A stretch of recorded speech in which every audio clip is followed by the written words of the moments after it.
Hello, everyone. I'm back again today for the second time. To be honest with you guys, I'm just bored. The girlfriend's out of town.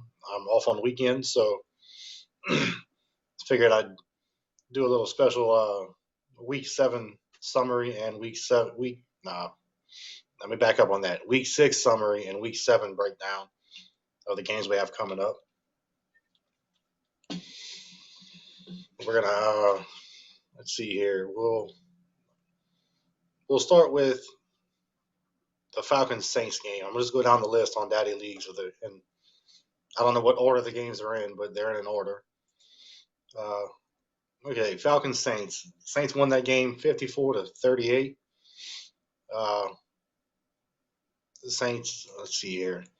Matt Ryan 541 passing yards, five touchdowns, five interceptions. Drew Brees 2 interceptions, five touchdowns, 367 yards. Looks like that was a shootout for sure. 54-38. Going to be a lot of passing yards in games like that. Uh, Looks like Mark Ingram had a pretty good game. He was 19 attempts, 130 yards. The only uh, The only downside to this is his backup, C.J. Spiller, had one attempt. We know the rule, the 4-1 rule, and this is definitely not within the rule. So, Dennis, if you're going to listen to this podcast, get it straight, buddy. He knows he's a commissioner. He'll get it right. Uh, let's see, Falcons rushing, leading rusher Devonta Freeman, 10 attempts, 59 yards. He had well, look at this. Well, even Chris, our other commissioner, is a little behind on his 4-1 ratio. 10 attempts for one guy, and his backup only had two. But I mean, it's only 12 attempts, so what are you going to do? Uh, Receiving yards, I'll be damned. Julio Jones, 11 catches, 321 yards. That may be an NFL record. I'm not really sure on that. If it's not, it's right next to the NFL record for a single game. But that's Julio Jones. He's gonna make huge plays. I think Chris was behind most of the game, trying to come from behind, and Julio Jones is only real threat at wide receiver. Saints here, leading receiver was Rashawn Allen. I know he's number 88. I have no idea who he is in the game. Never heard the guy's name before. I know nothing about him. Even as a Saints fan, I have no idea. I guess I was a waiver wire guy. I know. Well, I know for sure Cooks is out. I don't see any catches for Colson, so I'm going to assume that Colson is out too. That's pretty rough. Uh, let's see. Defense. We had 2 sacks for Grady Jarrett from the Falcons, and the Saints had Stephon Anthony, 2 interceptions for his middle linebacker. That's pretty good. He's an athletic guy, young linebacker in his rookie season there. Delvin Breaux had 2 interceptions. He's You could say he's a rookie. I think he's like 26 years old. He played around in I guess like not I don't know the correct term for it, but minor league football teams. He played there for a little while. Sacks, only 2 sacks that game for the Saints. So we had 4 total sacks from that game. Not too bad. Looks like Donnell Ellerby had one and Davis Tull. So that's the Saints Falcons game. Texans Dolphins 26-27. That was a pretty close game. It looks like. That doesn't sound right. Let me back up here. Are we in the right week? No, we're not. Yeah, okay. Dolphins Titans 26-27. Not sure why it brought up the Texans on that one. Let's go player stats. Ryan Tannehill, 1 interception, 2 touchdowns, 183 yards. Marcus Mariota, 3 interceptions, 2 touchdowns, 312 yards. Uh, Titans leading rusher, Bishop Sankey, 15 attempts, 33 yards. way below average, but Dolphins front seven is pretty stout. With Sue up there and Cameron Wake and the linebackers, Jelani Jenkins and whoever else they have. It's pretty stout front seven. Dolphins leading rusher was J a J E a J I, whatever, however you say that. Five attempts. No, that wasn't. That's not right. That's not. It's backwards. Lamar Miller is his leading rusher. 25 attempts, 153 yards. I'm the Titans. I could not stop Lamar Miller. He was breaking tackles left and right. He was just a pain in my ass the whole game.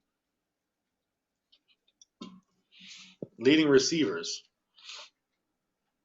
Let's see here. Well, just to point out, Jay Ajayi and Lamar Miller, 30 attempts total. 5 attempts came from Jay. That's pretty good. He's 4-to-1 ratio there. I had 15. I'm actually outside the ratio myself, so we have 3 commissioners already outside of that 4-to-1 ratio. 15 for Sankey and 1 for my backup. Receiving yards for the Titans. Leading receiver was Roddy White, 6 catches, 103 yards, 1 touchdown. Dolphins.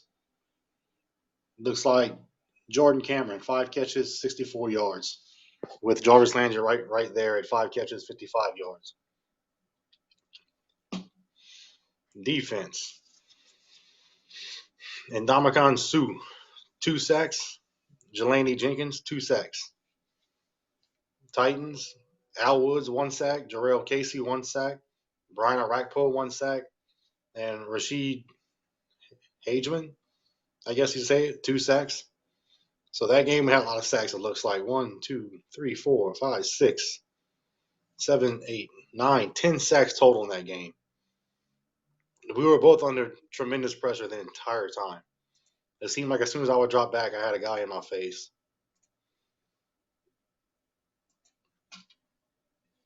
Chiefs, Vikings, 34-24.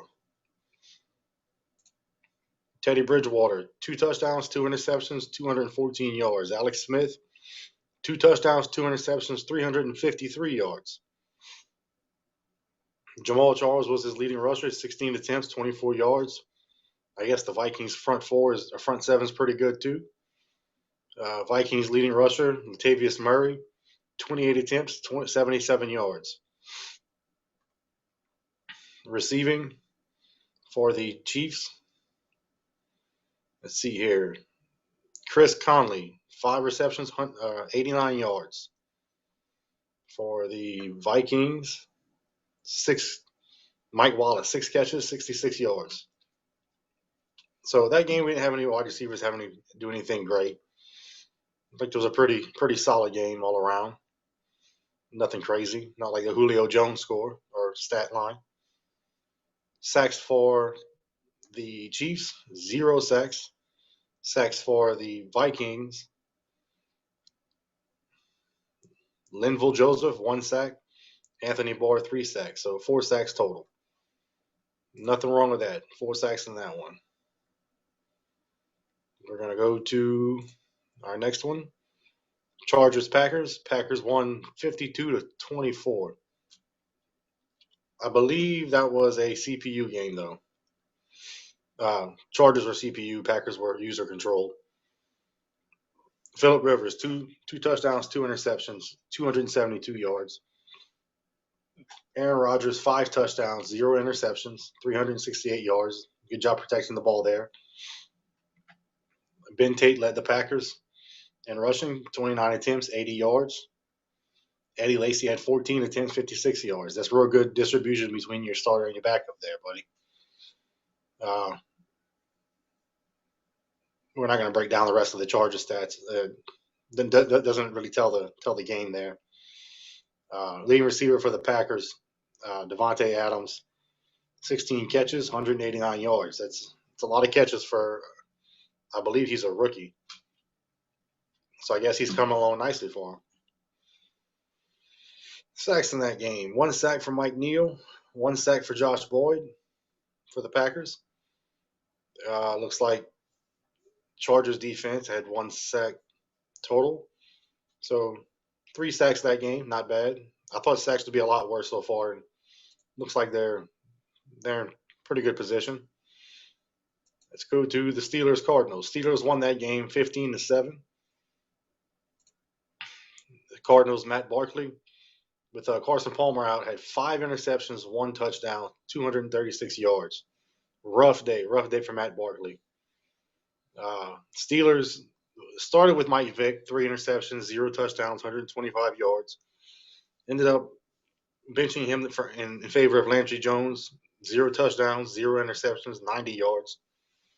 Didn't turn the ball over though, which is what you needed in that low scoring of a game. Cardinals leading rusher, David Johnson, 14 attempts, 55 yards. Steelers leading rusher, no surprise here, Le'Veon Bell, 21 attempts, 74 yards, 1 touchdown. Cardinals leading receiver, Darren Fells, 7 catches, 79 yards. Steelers leading receiver, Antonio Brown, 4 catches, 67 yards. With Heath Miller tight end, 5 catches, 76 yards. So the Steelers they're a what's the word I'm looking for here? I guess self-proclaimed running team. They run the ball and play defense. Both teams had backup quarterbacks in the game, so you wouldn't expect to have crazy passing stats, which by looking at the stats we didn't. And they ran the ball somewhat effectively. Kind of tells you why the score was so low. Sacks for the Cardinals. Alex Okafor, 1 sack. Rodney Gunter, 1 sack. Steelers, Bud Dupree, 1 sack. Cameron Hayward, 1 sack.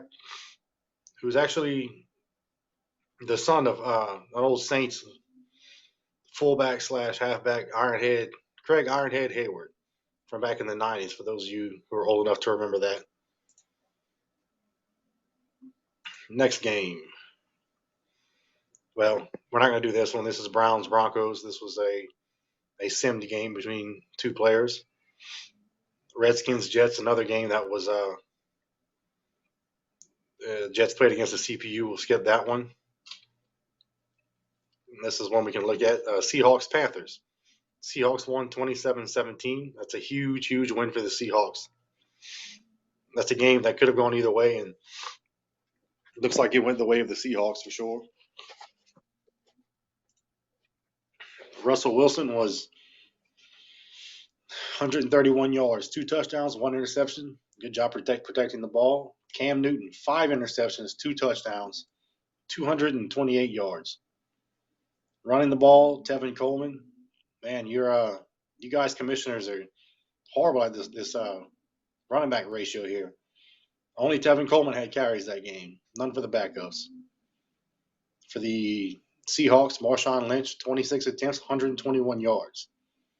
Easy to see what happened in that game. It was mostly on the ground. Not many passing yards for the Seahawks, a lot of rushing yards. Leading receiver for Panthers, Corey Brown, 7 catches, 58 yards. Seahawks, Tyler Lockett, 5 receptions, 49 yards. Sack totals, Kwan Short, 1 sack. Jared Allen, 1 sack. Charles Johnson, 1 sack. Seahawks, Michael Bennett, 3 sacks. Cliff Averill, 3 sacks. A lot of sacks that game. A lot of sacks came from 2 guys. 2 guys you would expect it to come from those. That's nothing out of the ordinary. Ravens 49ers, another game against the computer. Patriots Colts. This was looks like it was a one-sided affair here. Patriots won 35-3. Patriots Tom Brady, 3 interceptions, 2 touchdowns, 351 yards. Andrew Luck, 1 interception, 171 yards. Not a very good game for Andrew Luck. Colts leading running back, Frank Gore, 26 attempts, 81 yards. Patriots leading running back. Let's see, he's got a lot of running backs he went through, which you would expect from the Patriots, but it was Dree Archer, 11 attempts, 37 yards. Looks like he just threw the ball over the field. His Patriots leading receiver, Dre Archer, 6 catches. Nope. Well, 6 catches, 87 yards. His actual leading receiver was Gronkowski, 5 catches, 104 yards. Colts leading receiver, T.Y. Hilton, 4 catches, 82 yards. Although Andre Johnson had more catches, he had much less yards. 5 catches, 25 yards. No sacks for the Patriots. That's kind of surprising, but he plays a lot of 3-3-5, so won't get much pressure with that. Colts were able to get 3 sacks, 2 from Jonathan Newsom, 1 from Kendall Langford. Let's go to the next one here. No, Giants Eagles. We're not going to go over that one. We already know the deal with that. Next game was Bears Lions. That was against the computer. Then we had the Bengals Bills. This game was kind of hectic. It was a lot of turnovers from what I remember. And as I see here, yes, there was a lot of turnovers. Tyrod Taylor, 9 interceptions, 2 touchdowns, 264 yards. Andy Dalton, 6 interceptions, 1 touchdown. That's 15 interceptions in one game. That's a lot. But like I said, I watched that game. Tyrod Taylor seemed to be trying to throw it deep often, and it wasn't working well. Andy Dalton, they were playing. I think they were playing catch up, or they were trying to stay in the game. I guess it didn't. They ended up winning the game, 27-24. But that's a lot of turnovers to win a game. You know, leading running back for the Bengals, Jeremy Hill, 21 attempts, 71 yards. The Bills was Mike Davis, 7 attempts, 47 yards. Leading receiver for the Bengals. Let's see. Marvin Jones, 2 catches, 105 yards. Tyler Eifert, 8 catches, 65 yards. Bills, Charles Clay, 6 catches, 88 yards. I guess the Bills don't have any real. Well, Sammy Watkins, maybe he didn't play. I don't see. He did. He had 3 catches, 48 yards. You need to figure out how to get the ball to that guy more often. Maybe try to get him out in open space somewhere. Because as we can see, the throwing it deep to him didn't work out too well. Sacks for the Bengals. 3 from Carlos Dunlap, 1 from Geno Atkins, 1 from Michael Johnson, 1 from Damata Pico, and 1 sack for the Bills from Marcel Darius. Got a couple games left here to go through. Computer's starting to go slow on me. Okay, one more game. Texans Jaguars. Now, I really thought this game would be closer. It was 41-14 Texans. That was surprising. Tom ended up beating Danielle earlier in the season, and I thought he would give the Texans a good run. But looking at the stats here, Blake Bortles, 1 touchdown, 277 yards, 8 interceptions. Wow. Texans defense is real, though. We know that for sure. Texans played 2 quarterbacks. Looks like Brian Hoyer and Matt Castle. Castle had 2 touchdowns, 2 interceptions, 102 yards. Brian Hoyer, 1 interception, 0 touchdowns, 109 yards. Looks like LaShawn McCoy was the key to this game. 31 attempts, 103 yards. TJ Yeldon, 10 attempts, 14 yards. Looks like the Jacksonville can't run the ball too well. All right, receiving. CJ, I have no idea how to say his last name. Fedorowicz, 4 receptions, 85 yards. Jaguars. Allen Robinson, 7 catches, 99 yards. That's who you'd expect to lead that team. Sack totals for the Texans. Mike DeVito, 1 sack. Somehow J.J. Watt didn't get in there, it looks like. Jaguars, Dante Fowler Jr., 1 sack. Looks like those guys were able to not get hit too often in the pocket. So that was it for week 6 for our summary for that one. Just wanted to read through the stats and the scores and see what kind of problems guys are having. Looks like interceptions were high again, as we've seen all season so far. Not as many sacks as I would have thought, although there were a couple of games in there that had quite a few. But for the most part, sacks seem to be in check pretty well. I'm guessing that if our interception totals went down, our sack totals would go up.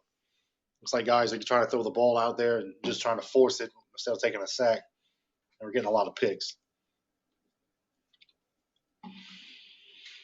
So week 7, we have Bills and Jaguars. We got a 4-2 Bills against 3-3 Jaguars. That should be a decent game.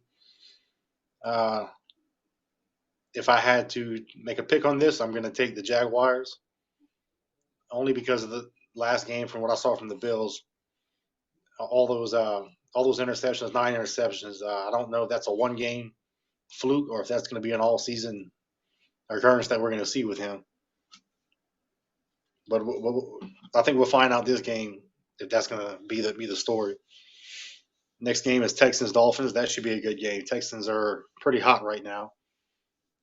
It seems like since they got LaShawn McCoy back there, they've made a big jump as far as wins go. Putting some good games together there with rushing totals. Dolphins. I just played the Dolphins.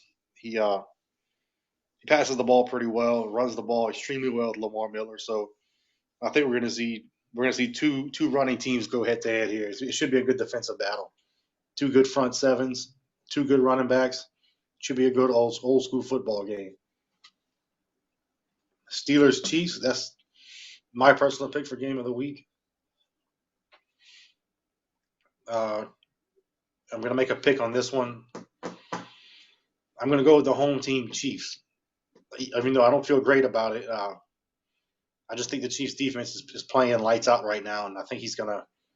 I think we're gonna see just like we saw last week with the Steelers. Even though I do think no, I don't think he's getting Big Ben back this week. I think it's next week he gets them back. But I think we're gonna see two good running backs with Jamal Charles and Le'Veon Bell, and I think the Chiefs are gonna come out on top there.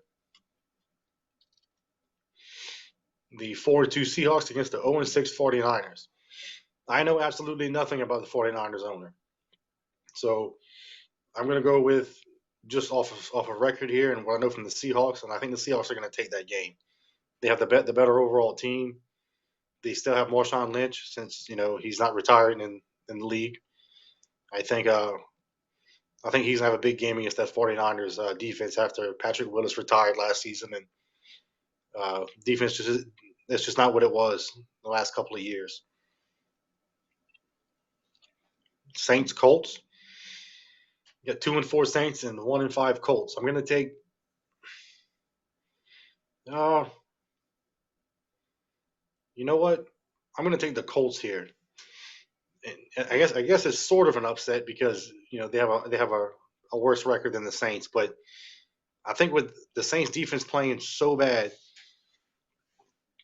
this season that the Colts Andrew Luck should be able to get it going with T.Y. Hilton and Andre Johnson. I think Frank Gore's gonna have a big game there too. I think he's gonna have I'll say 15 attempts for 80 yards and a touchdown.